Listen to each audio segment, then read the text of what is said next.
आखिर मरते समय दुर्योधन ने ऐसा क्या कहा श्री कृष्ण से कि पांडव भी उन्हें देखते रह गए। दुर्योधन ने श्री कृष्ण से कहा, माधव, तुमसे बड़ा छल कपटी इस संसार में कोई नहीं है। तुमने अपनी माया के जाल से इस युद्ध में हमारे पक्ष से लड़ रहे बड़े बड़े योद्धा को मरवा दिया।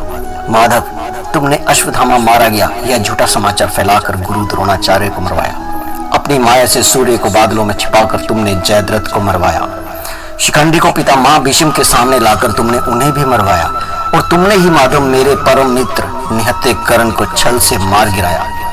दुर्योधन ने कहा, बोलो माधव, क्या तुमसे बड़ा पापी यहाँ कोई और है?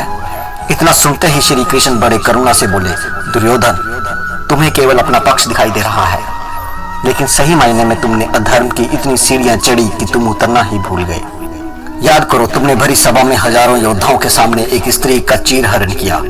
मामा शकुनी के साथ मिलकर छल से चौसर में पांडवों को हराया और उनका राजपाट छीना।